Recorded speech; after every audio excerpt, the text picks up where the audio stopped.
자, 일단은 먼저 한번 간단하게 말씀드리고 그러고 나서 시황하고 다 볼게요. 오늘 뭐 굉장히 중요한 날 중에 하나이고 네이버에서 윤정도 검색하셔서 네이버에서 윤정도를 검색하세요. 윤정도 이렇게 검색하셔서 오세요.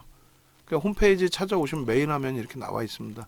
오늘 메인 화면은 무조건적으로 이렇게 넣어놓고 가셔야 돼요. 좀 다른 거 많이 바쁘시더라도 바꿔주셔야 됩니다. 그래서 일단은 어찌됐든 찾아오세요. 홈페이지 찾아오셔서 전화번호 있으니까 전화하시고 함께 가십시오. 그리고 자녀 인원 지금 한 분 또 들어왔어요. 세 분이에요. 가격 다 올릴 겁니다. VVIP 방도 그렇고 VIP 방도 그렇고 싹 다 올릴 겁니다. 지금의 시장에서 이렇게 엄청난 수익을 계속 잡아갈 수 있는 상황에 예?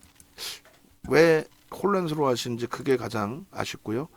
종목 검색기 바탕으로 해서 이런 수익 범위들 좀 제발 가져가십시오. 근데 여기서 이제 지금 빠져있는 쪽이 실질적인 오늘 매매 사인이 나가는 기준에서 에코프로 PM 쪽 이런 부분들이 이제 좀 많이 아쉬운 거죠. 자, 일단은 어찌됐든 그 에코프로 PM이나 이런 쪽에 수익을 못 내신 것에 대해서 좀 아쉬움을 갖고 가는데 자, 일단은 한번 보시자고요. 전체 시장 상황부터 한번 보시면 이렇게 돼 있어요. 다른 거 다 필요 없이 자꾸 시장에서 뭐 시장이 어렵네, 힘드네, 뭐 안 좋은 장에 이렇게 왜 가는지 모르겠네.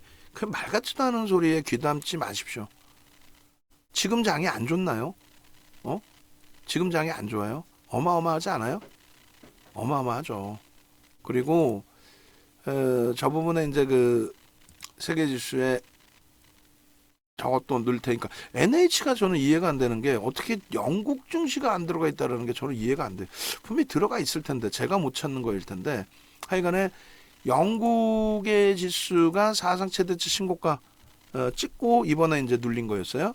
근데 최고점 대비해서 영국도 뭐 1% 수준, 프랑스도 사상 최대치 고점 찍고 1% 수준, 독일이 사상 최대치 고점 찍고 4% 정도 눌려 있는데 우리나라는 어떻게 돼 있냐 이거예요. 유럽도 마찬가지예요. 유로스탁 50도 사상 최대치 고점 대비해서 2.4% 눌려 있습니다. 예? 결론적으로 이렇게 눌려진 폭 정도 수준밖에 되지가 않아요. 그리고 다우지수 같은 경우에도 그렇고 니케이도 그렇고 고점 대비 10%, 다우지수 9%, 30개 업종 대표주의 기준의 다우지수 9%, 일본 니케이 10%. 밀리질 않아요. 나스닥 자꾸 핑계 대는데 나스닥의 지수하고 우리나라 지수하고 거의 똑같습니다. 근데 우리나라 지수가 2016년 저점 대비해서 나스닥처럼 187% 올라와 있나요? 또 우리나라 지수의 전기전자 업종의 비율은 39%입니다. 대만 같은 경우에는 70% 수준이에요. IT의 비중이. 여기 보시면은 고점 대비 15% 밀려 있거든요. 그 S&P 500 지수, 미국의 가장 뭐 실질적인 지수의 범위라고 할 수 있다면 S&P 500 지수잖아요. 여기도 15% 미만이에요. 이게 우리나라 지수 기준으로 환산했을 때 얼마요? 얼마예요? 그렇죠. 2,800포인트 수준이에요. 우리 지금 2,500 겨우 넘겼죠. 10% 이상 디커플링 상태라는 거예요. 응? 10% 이상. 그러니까 지금 시장 지수에 대해서는 굉장한 자신감을 가지셔도 크게 무리가 없다. 정확하게는 9월 저점 그리고 10월 저점 찍고 나서 돌릴 때의 흐름에서 국내 증시만 유독 디커플링 상태에 놓여진 것이다. 그렇게 해석을 하는 거고 아까 보여드린 차트가 이거였거든요. 글로벌 증시. 우리만 지금 이러고 있어요. 우리만. 그러니까 코스닥은 그나마 이렇게 돌려놓은 거고 코스닥은 글로벌 증시에 맞게 돌린 거예요. S&P 500 지수나 대만 지수의 기준. 그리고 일본으로 따지면 아직도 올라갈 자리가 많고 유럽으로 따지면 신고가가 나와야 되고 응? 그런 기준이에요. 여보세요? 여보세요?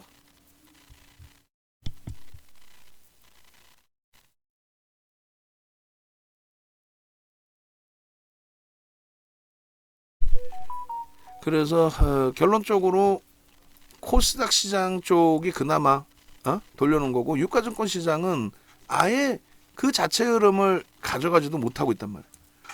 그 디커플링 상태는 정정불안이라고 표현했어요. 정책적인 불확실성의 기준. 그래서 그 앞전에 이미 돌려질 걸로 기대를 했는데 그렇게 되지 못하고 다시 한번 무너졌다. 이제 와서 추세적으로 조금씩 돌리는 건데 돌려질 수 있겠느냐라는 기준이 돌려질 수 있다라는 기준으로 해석을 합니다. 왜 그러냐면은 월봉의 기준에서의 거래대금도 보시면 어떻게 돼 있어요? 이렇게 돼 있죠. 월봉 거래대금이 앞전 거래대금들을 넘길 수 있을까요? 없을까요? 100% 넘기죠. 100% 넘기죠. 이제 4월 10일인데 삼성전자와 하이닉스가 거래가 터지기 시작했잖아요. 삼성전자 지금 연속적으로 1조 이상, 또 금요일 날은 2조의 거래대금, 하이닉스도 마찬가지예요. 오늘은 뭐 4,900억이지만 1조에 달하는 금요일 날. 그럼 코스피가 코스닥처럼의 거래대금이 실려지기 시작한다면 본격적인 랠리의 기준이 잡힌다는 겁니다. 본격적인. 그리고 2차 전지의 기준도 말씀드린 것처럼 이 2차 전지의 기준 그리고 전체 시장의 기준을 같이 놓고 보셔야 되는데 장중에 이런 설명을 드렸잖아요. 밀릴 수 있는 장이 아니에요. 지금은. 기술적으로는 밀고 내려가라. 제발 좀 무너져라. 오늘도 에코프로 BM 나는 없는데 속단편으로 아작나라 그냥. 안 밀린다니까. 밀릴 수가 있지를 않아요. 왜냐하면 거래가 터져 있기 때문에. 거래가 상상을 초월하게 터져 있는데 이게 밀려요? 안 밀립니다. 매수 대기 자금이 상상을 초월하게 지금 유입되고 있다는 거예요. 그게 소강 상태로 접어들었을 때 그때 기준에서 형성이 되는 거예요. 유가증권 시장은 IT에서 지금 거래대금이 터진 상태고 그리고 코스닥은 이미 거래가 상상을 초월하게 터진 상태고 그렇게 해서 여러분들이 알고 계시던 코스닥 쪽에 이 기준의 흐름 이게 언제요? 우리가 다 수익 냈던 우리가 언제요? 이게 시젠과 신풍제약 이게 언제입니까? 셀트리온 삼형제 이게 언제야? SK바이오사이언스 종목군들별로 거래대금 2조, 3조, 4조 이게 2, 3, 4가 그거예요. 2조, 3조, 4조 종목별로 거래대금이 지금 기껏 해봐야 2조 6천억 터졌어. 그것도 시가총액 11위가 근데 무슨 정점입니까? 거기에 또 한 가지 말씀드렸잖아요. 자, 거래대금 기준에서 2020년 5월이에요. 2020년 5월입니다. 2020년 5월에 말씀드린 것처럼 시젠이 2조 3천억 터져요. 그러면서 상한가하는 거예요. 그러면서 시가총액 시가총액 지금은 에코프로나 에코프로 BM만큼이 아니죠. 거기다가 LG전자 1조 8천억. 자, 이용철 연구원은 저거 확인해가지고 시가총액 좀 확인해놔. 시젠 저 당시에 주식수 그 이후에 이제 그 무상증자를 한 것이죠. 무상증자를 했죠. 그 이전에 주식수 확인해가지고 이때 당시 주식수가 몇 주인지, 내 시가총액이 얼마인지 확인 좀 해놓으세요. 얼마 안 돼. 몇 조 되지도 않아. LG전자가 이때 15조, 16조죠. 9만 원에서 상한가 간 거니까. 상한가 1조 8천억. 그리고 현대모비스가 시가총액 10이었을 때 현대모비스가 거래대금 2조 터뜨리고 장중에 17% 갭상승 이후에 장중에 상한가 매수 잔량 들어오고 그게 이탈되면서 17% 수준으로 끌려 내려갔죠. 그렇게 되면서 거래가 이제 좀 둔화된. 그래도 1조 9천억. 그러고 나서는 뭐 2021년 1월 11일 날 삼성전자 8조. 그리고 나서는요 SK바이오사이언스를 안 넣어놨네 우리가. SK바이오사이언스 기준에 이거 안 넣어놨나요? 넣어놓은 것 같은데 셀트리온 삼형제 기준 이거 있죠? 이 당시에 셀트리온이 3조 5천억 터뜨릴 때 이게 우리나라의 사상 최대치 거래대금입니다. 삼성전자의 거래대금도 넘긴 2020년 11월 25일. 그러니까 이런 지금 거래대금이 형성돼 있냐 이거야. 11월 25일 날 셀트리온이 정점 찍어요? 헬스케어가 정점 찍나? 아니에요. 그러고 나서 쭉쭉쭉 뻗어 올라가다 결국 이제 1월 달에 정점을 찍습니다. 1월 달에. 예? 그래 결론적으로 이제 그 흐름의 시가총액 셀트리온이 시가총액 6위에서 44조에서 이게 54조까지 올라온 거예요. 44조에서 54조. 그리고 셀트리온 헬스케어가 16조에서 26조. 셀트리온 제약이 6조에서 8조. 그러니까 헬스케어가 제일 많이 갔죠. 16조에서 26조로. 지금의 에코프로 BM이란 말이에요. 이게 12월 7일이에요. 12월 7일 이후에 볼까요? 셀트리온 삼형제가 여러분들이 다 겪으신 건데도 자꾸 윤정두 이야기를 허투루 들으시고 안 믿는단 말이야. 그러면 공부한 윤정두가 얘기를 해드리고 2차 전지가 이뻐서가 아니라니까요. 2차 전지가 지금 거래대금이 저렇게 터지고 있기 때문에 안 무너진다. 현재로서는 급락이 없다. 급락이 나오려면 거래대금이 정점을 찍고 이제 12월 7일이 정점이라고 그랬잖아요. 근데 그 이후에 거래가 둔화돼 있는데 계속 고점만 넘기고 꼬리만 달리고 흐지부지해. 이럴 때 도망쳐 나오는 거야. 우리 1월 달에 도망쳐 나왔죠. 다행히. 농담이 아니라. 그렇게 도망쳐 나오고 지금 이 정도 시장이 그래도 방어되니까 다행이지. 61% 밀린 거야. 시가총액 1위였던 애가. 61%. 나머지도 마찬가지야. 나머지도. 셀트리온도 그렇고 셀트리온 제약도 그렇고 SK 바이오사이언스도 그렇고. 이 정점 거래대금이 둔화돼서 미끄러질 때 SK 바이오사이언스 마찬가지고 하루에 4조씩 터지던 거래대금이 정점을 찍고 미끄러졌을 때 그랬을 때 뭐 일봉으로 볼까요? 주봉으로 볼까 그냥? 자, 거래는 없는데 계속 터져요. 거래는 없는데 고점을 다시 넘겨줘. 이럴 때 도망 나와야지 무조건. 그 30만 원대 잘 팔고 나왔는데 옆집 가가지고 이거 더 갈까요? 그렇게 해서 맨날 깨지면 또 물어봐 나한테 윤정두한테. 그럼 다 빠져요. 고점 대비 지금 80% 빠져있다고. 그러니까 이런 꼴이나 음봉 떨어질 때 왜 차익 실현을 안 하시냐 이거야. 그러니까 시키는 대로만 하시면 된다고. 그럼 결론은 이 당시 기준에 SK 바이오사이언스가 8월 10일 날 얼마가 터져요? 4조가 터집니다. 거래대금이. 그 다음에도 3조 9천억. 이해되세요? 지금 오늘의 기준에 에코프로 BM이 2조 6천억 터졌다고 해서 그게 정점이다? 밑도 끝도 없이 마구잡이로? 그냥 뭐 내가 못 느껴보던 그냥 고점이니까 이거 이상급등이고 이런 거 지금 전체 시장이 다 그런다니까. 이 정신 나간 친구들이. 아니 제약바이오 올라갈 땐 그 얘기 안 했어? 진단키트 올라갈 땐 그 얘기 안 했어? 야 이런 장이 어딨냐 이거 미쳤나 보다. 이거 뭐 거품이다 죽을 수 있다. 시장 박살을 날 거다. 유튜브 봐봐요. 밑도 끝도 없는 얘기 이렇게 막 올라와 있어. 실리콘밸리 뱅크 터졌는데 이렇게 반등 나오는 거 이거 미친 거다. 다 도망가야 된다. 다 팔아라. 그래놓고 언제 그랬냐는 듯이 또 지금 헛소리하고 그러면서 종목은 장이 안 좋은 장이니까 이상한 소형 잡주 사세요하고 있고 2조 6천억 2조 4천억입니다. 2조 6천억 2조 4천억이라는 거예요. 거래가 증가하면서 전일 대비 종가가 올라와서 끝난 거예요.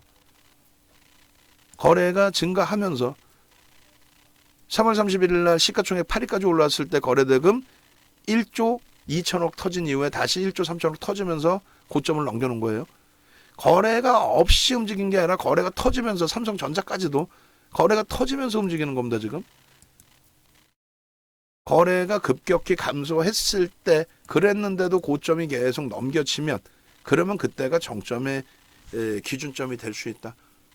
아시겠죠? 그때 돼서 주의하고 그때 되면 윤정두 시키는 대로 제발. 그래서 지금도 딱 두 부류로 완전히 나뉘어져요. 무조건 2차 전지 몰빵하시는 분들. 무조건. 그리고 무조건 겁이 나서 못 사시는 분들. 그래서 포트폴리오 구성을 하자고 말씀드리는 거고 그렇게 해서 이런 포트폴리오 구성을 설정을 해드린 거고 지금 시장에서는 2차 전지, 자동차 그리고 IT 이것 이외에는 가는 게 없어요.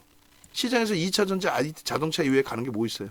오늘 3.2%로 계좌 수익이 마감이 됐단 말이에요. 3월 종가 대비.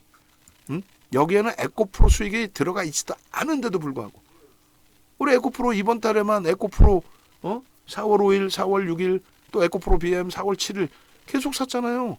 근데 그 수익 빼고도 저 수익이란 말이에요. 하반기 포트폴리오 봐봐요. 150%에 150%. 매매 한 번도 안 했다고 쳐도. 그게 포트폴리오의 구성입니다. 마이너스 난 이렇게 하이닉스도 갖고 있어도. 하반기 시장 지금 한 5, 6% 올랐나요? 지난해 7월 1일 이후에. 그러니까 지금도 막연하게 이 좋은 장을 거래가 이렇게 터져지면서 올라오는 이 종목군들을 저 종목을 무시하고 우리 오늘 에코프로비엠 27만 2,500원에 5%일 때부터 들어갔잖아요. 지난주에 이미 다 들어가 있었고. 지난주에 가입할 걸 이런 거 후회하지 마시고, 응? 지금이라도 가입을 하셔서 수익을 내실 생각을 해야지. 응? 방 안에 계신 분들도 마찬가지고 외부에 계신 분들도 네이버에서 윤정도 검색하셔서 함께 오셔서 지금이라도 수익을 내시고 대처를 하신 생각을 해야지. 이게 지난주 금요일까지. 오늘 거 지금 올리지도 않았어. 에코프로 BM, 코스모 신소재, 아니 코스모 화학, 포스코홀딩스. 실질적으로는 뭐예요? 오늘 매매 사인 나간 기준은 에코프로 BM. 그리고 실질 포트의 기준에서는 LG화학, 포스코 퓨처캠, 하이닉스, SK 이노베이션.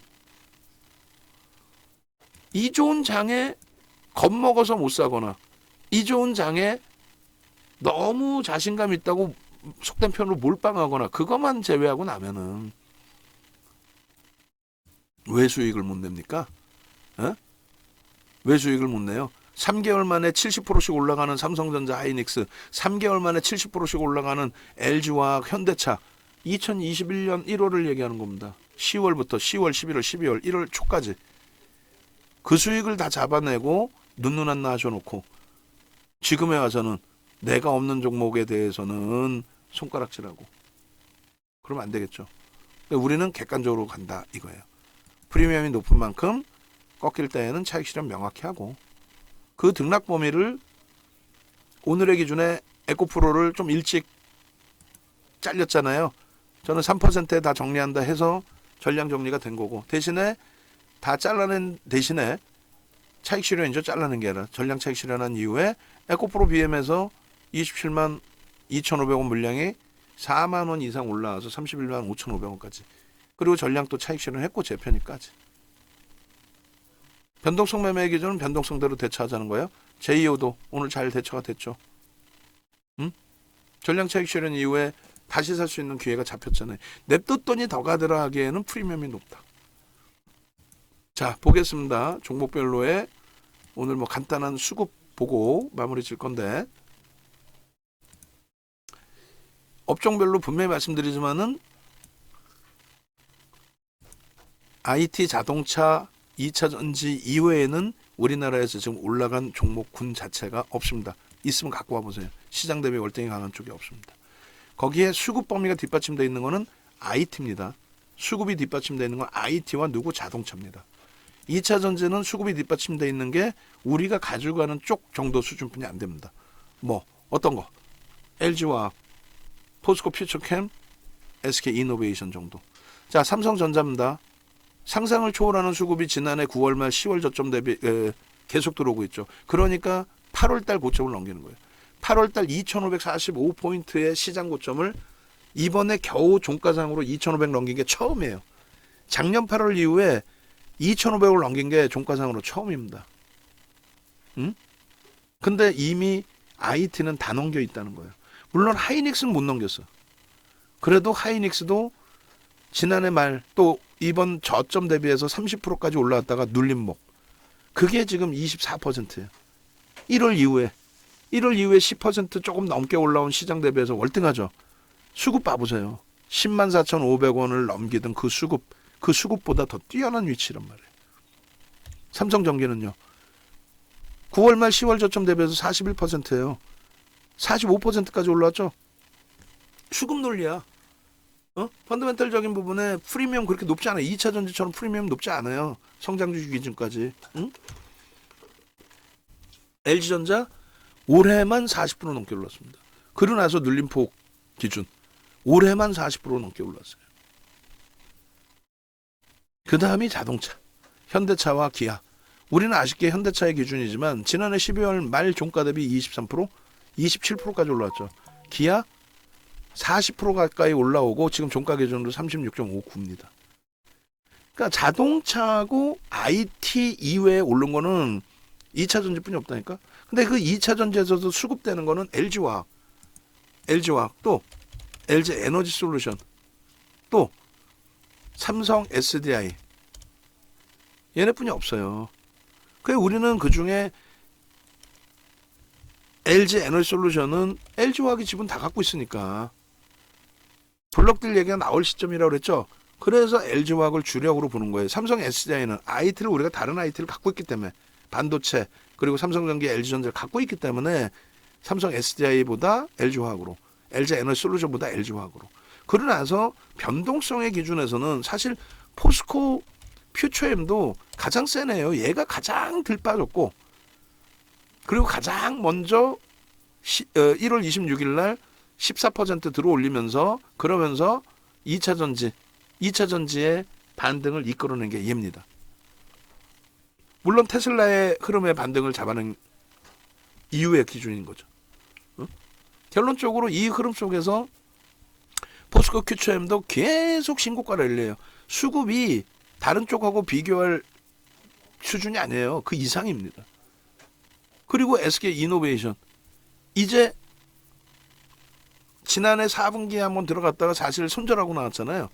이번 기준에서는요, 거래대금 제대로 터졌을 때 들어가서 거래대금을 보자라고 했는데 수급이 일단은 일정 범위 들어옵니다. 에코프로와 에코프로 BM, 이 좁은 공간에 3% 수급 들어온 것도 땡큐하다 했는데 지금은 수급이 꼬여져 있잖아요. 우리의 기준은요, 수급이 꼬여져 있더라도 결론적으로 손바뀜의 수급의 방향성의 위쪽의 흐름, 그걸 보고 변동성 매매를 기준을 잡는 거예요. 아니 뭐 프로그램만 들어와야 되고 뭐 얘네 수급이 무조건 들어와야 주가 올라가나? 그렇게 따지면 카카오는 어떻게 됐어요? 카카오는 또 네이버는 어떻게 됐습니까? 네이버와 카카오의 수급 자체가, 이거 보세요. 코로나19 이후에는 내리 매도입니다. 근데 주가가 내리 올라가죠. 이거 어떻게 설명할 거야? 이거 어떻게 설명할 거야? 이 당시에 네이버 카카오 날라다닐 때는 또 얘네가 대박이라고 그러고 이건 비이성적입니다. 그래도 뭐 비이성적이냐고 그러고 결국은 차익 실현 자리 놓쳐서 힘들어 하시는 거잖아요. 우리는요, 이거를 미리미리 말씀드리는 거예요. 2차 전지에서도 이러한 변동성의 확장 부분 10만 원짜리 45만 원씩 가고 뭐 시간의 차이는 있지만 결론적으로 수급 범위가 무조건 들어와야, 눈에 보이는 순매수가 있어야만 주가 올라간다. 그거는 말도 안 되는 소리라는 거를 뼈저리게 느끼셔야 돼요. 반대급부로 수급이 들어와 있는데도 못 가는 경우가 있습니다만 그런 경우는 결국은 주가 올라갑니다. 매집에 되어 있는데 못 가는 경우는 결국은 올라가. 왜? 매수한 쪽의 기준이 명분이 있거든요. 안 그러면은 안 돼요. 중기적으로 가지고 가는 쪽은. 그리고 이렇게 제이오 같은 경우에도 꼬리가 달렸기 때문에 지난주에 그렇게 강력하게 매수를 했더라도, 그리고 마찬가지 PNT 같은 경우에도 지난주에 이 거래량을 보고 따라붙어서 5%에 따라붙어서 28% 갔나요? 그 전량 차익 실현. 그리고 재편이까지 했죠. 근데 오늘 거래가 제한적으로 둔화돼 버리잖아요. 그럼 최악의 경우 손절까지도 생각한다니까. 수급이 뒷받침되지 않아요. 코스모 화학, 코스모 신소재. 그나마 화학을 우리가 지속적으로 봤던 거는 앞전 누적 수급이 그나마 일부 있어서 2월 달에 폭등 나오고, 그리고 3월 달에 코스모 신소재 갈 때 주춤거리고, 그리고 움직임. 그리고 포스코 홀딩스, 얘도 수급? 뭐 수급만 따지면 이거 어떻게 들어가나? 못 들어가죠. 수급만 따지면. 회사의 펀더멘털적인 부분까지 따지면 얘네들은 어떻게 들어갑니까? 막말로. 철저히 뭐다? 기술적인 분석을 한다. 그러니까 철저히 기술적 분석을 할 때의 기준이 이렇게 형성된다는 거예요. 이렇게. 이게 뭔데? 코스모 화학과 코스모 신소재 목표 주가 설정 범위 보여드릴게요. 아까 에코프로 보여드렸었고, 보시면은 뭐 아무것도 아니에요. 코스모 화학하고 코스모 신소재 보시면 코스모 화학 월요일날 상한가 가고, 코스모 화학 여기도 코스모 화학이 나오려나? 저쪽에 나오려나? 코스모 화학 에코프로 어떻게 돼 있어요? 90만원 목표 주가 설정해 놓고 90만원. 저게 쉬운 일입니까? 종목 검색기에서 나오든 안 나오든 거래대금 최상이면 따라붙고 편입의 설정 범위 잡아드리고, 마찬가지 에코프로 BM도. 그러면은 코스모 화학 쪽은 어떻게 돼 있나요? 그것도 한번 보시죠. 이왕 보시는 거 28회차의 기준이니까 여기선가? 그 위에겠다.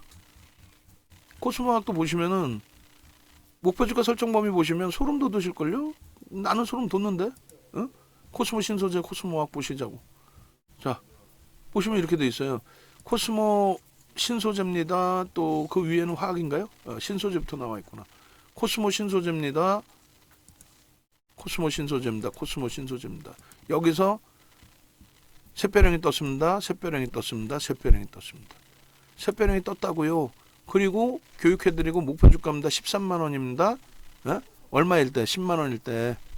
그리고 나서 16만 원 목표 주가입니다. 얼마일 때? 13만 원일 때. 그리고 개별된 목표 주가 설정 범위 잡아드리고, 자, 16만 원도 돌파했습니다. 18만 원입니다. 목표 주가. 18만 원. 이게 얼마? 13만 4천 원인 거일 거예요. 응? 그리고 얼마 찍어요? 20만 원 수준.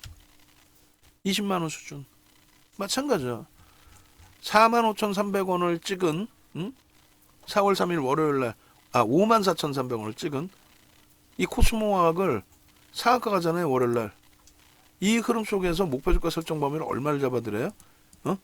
자, 8만 원을 목표주가 설정으로 잡습니다. 그걸 넘겨요. 9만 원을 넘겨. 9만 원만 넘기나? 94,600원까지. 오늘 넘긴 거예요. 오늘. 4월 3일 날 지난주 월요일 날 목표주가 8만 원 잡아놓은 거 오늘 넘긴 거예요. 지난주 월요일은 상한가 가고 코스모 신소재는 13만 원, 16만 원, 18만 원 해놨는데 20만 원 넘겨버리고.